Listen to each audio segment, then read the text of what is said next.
So, for Volkswagen enthusiasts, this year is 50 years of Golf production. And so I wanted to ask, on an oil filter, such as, and I know the part number by heart, H142W, so it would be for a Golf GTI 8-valve, for a filter that was first produced 40 or 50 years ago, is it still the same filter today? So, our main point during the development is to fulfill the OE requirements. So that means our focus is on having the same functionality like the OE part. So when we started with one media, we keep testing, and if we have more efficient media, we will use them, of course, because during the time you have talked about the years between the beginning of the production and now, the technology in medias are getting better and better. And so also in the filter medias we get some updates. So what I would like to say is we try to keep the OE requirements, but with modern filter medias. Okay, I think that answers it well. So if it's 1982 and we take this filter and we cut it open next to today's filter, it will have the same OE specification, but it would be different material or inside. Yes, we are working on, for example, the resistance is getting better over the years so that we can improve the quality and are quite good that we have the same specs, but with better medias itself. Sure, and thank you. So my next question is, all media, does it start the same? So we have a V6 engine here. If it was a bi-turbo, would that have the same basic material as an economy low output car, or is there different filter materials for different applications? So when we are looking on the functionality of the filter, I can give you a really easy answer. When we have a look, for example, at air filters, and let me talk a bit about trucks. We have a dust holding capacity up to 6,000 grams, so 6 kilograms.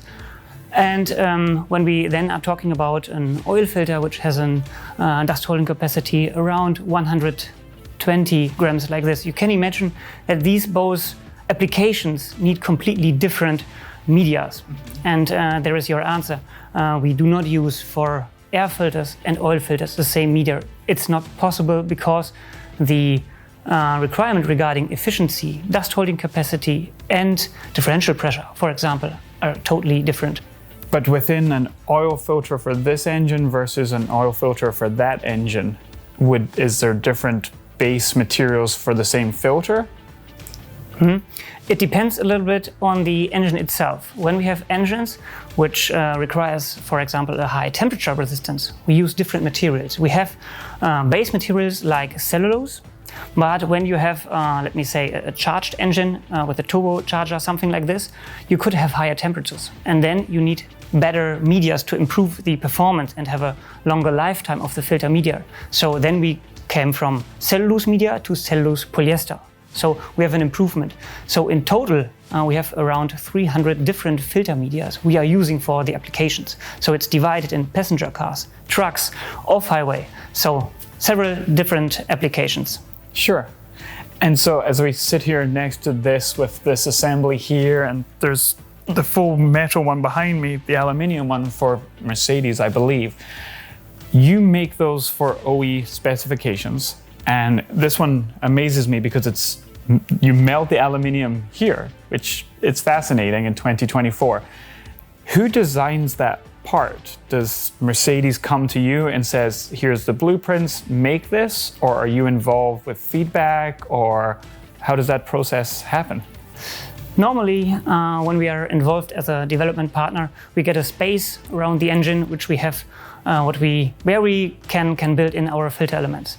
And then we get, of course, some technical data requiring what the engine requires regarding particles which are allowed in the oil system, which dust holding capacity is allowed. So what is the service interval? And with all these data, we are creating our housings, so the space, and we calculate how many space we need for the filter element, because we have to ensure with our filter element that we can go over the lifetime of the oil change, and therefore this is what we are doing in the in the development phase. So first theoretically, and then on our test benches that we measure the dust holding capacity, measure the differential pressure, if everything is within the requirements we get from, for example, Mercedes or Volkswagen. So that is a wilder answer than I imagined. Really, I thought they would say, here is the basis, but yeah, they would come to you with the main shape or something. So that's, wow, okay, I'm a little surprised by this.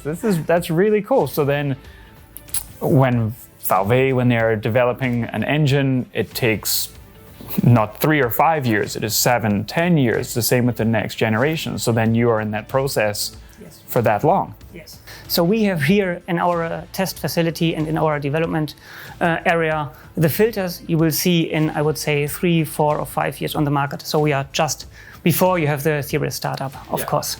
Wow, it's funny also hearing you saying series, because that's what happens in the car world. With Mercedes, there's pre-series development and then the series production. So I never, it's an oil filter. It's an oil filter housing. I think. Yeah, we started from the just from the beginning to have an idea how it could look like, and then we go over A samples. That we present the first samples. How could it be? How could it look like, the housing and the filter? And then it is going to the OE suppliers, and they are testing it on the engine itself. Sure. Give us a feedback, and regarding to this feedback, we improve our quality, improve our design, whatever we have to improve, if we have to improve something, and then go over the samples from A samples to B samples, and so on, in the end to the series product. Sure. Wow, that is amazing. So I have 2 more questions. Both of them are ones that I really am interested in, and I've always wondered. When I use a cabin filter, and you have 3 different levels for the 2012 Volkswagen Golf R. You can buy the standard one, you can buy the improved one, you can buy the blue. Yeah.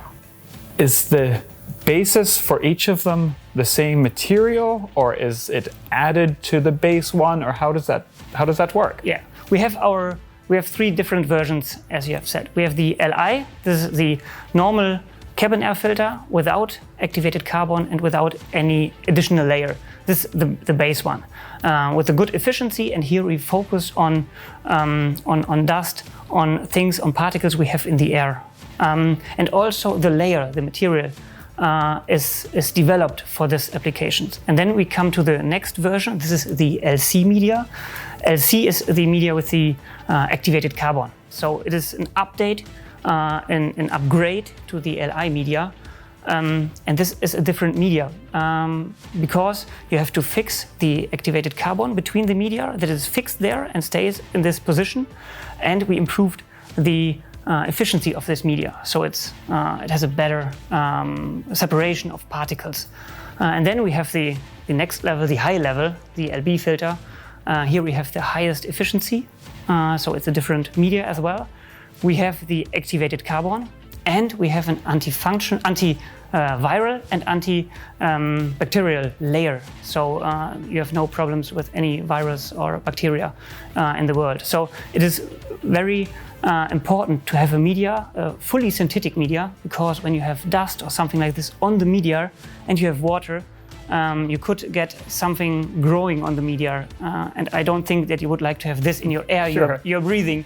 So it's really important to use their premium media, fully synthetic premium medias. So then, to surmise, the C is different.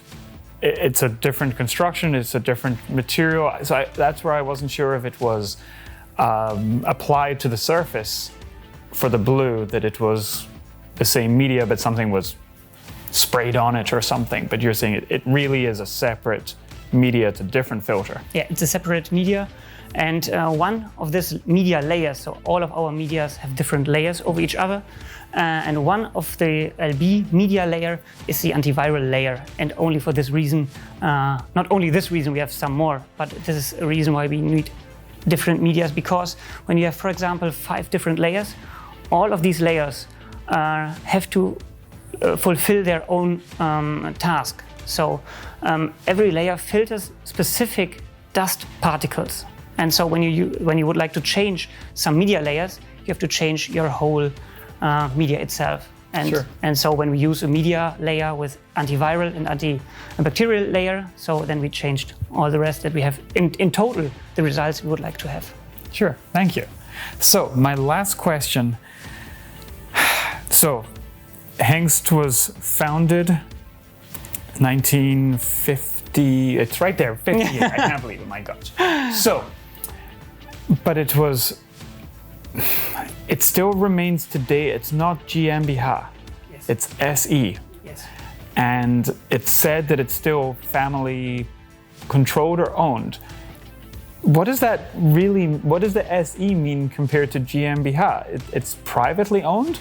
Yeah, so we are 100% family owned. This doesn't change. But over the years, we are more and more working all over the country. So we have locations in Poland, in China, in Brazil, all over the world.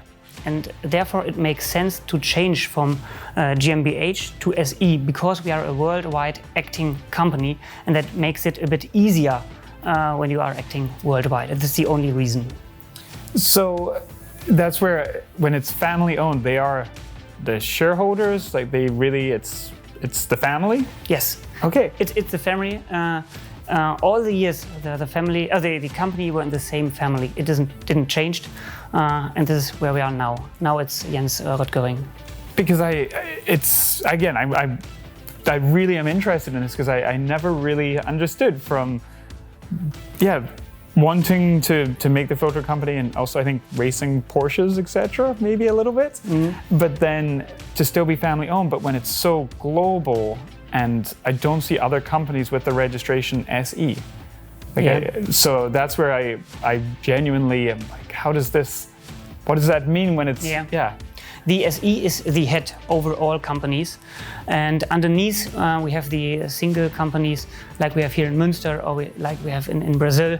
So these are under the SE company.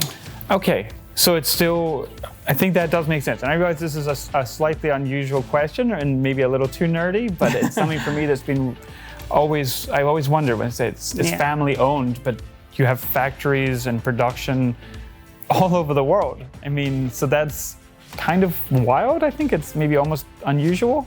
Yeah, but I have to say our customers are expecting that. So when you have, for example, original engine customers, they are expecting that we are producing in China, for example, or in Brazil. So therefore, we have to produce all over the world in all countries. Sure. Again, going back to Volkswagen, yes, we say Volkswagen do Brazil is a separate. If Wolfsburg stops existing, Volkswagen Brazil, because they make engines, they make transmissions, everything is made there. So I think global production, it makes total, Volkswagen makes engines in China. So there's no question for that. It's just really interesting to me that it's family owned. Like that doesn't happen now. Companies are sold. Companies are, I think this is a special point for HENGST. As you said, a lot of companies are sold, but HENGST is still 100% family owned. Yeah, this is a personal question because knowing the company's history, it was always interesting how that actually works, because we look at Volkswagen and it's the Porsche family and things, but it's still owned by the local government. There is a large shareholder in the Middle East. But that's really cool. So thank you for explaining. Thank you. Jamie, thank you for the interview. And I hope I could answer all your questions well. Thank you. I really appreciate it. And I apologize if they're overly nerdy, but this really, really fascinates me. Yeah. It was quite good. Thank you. Thanks.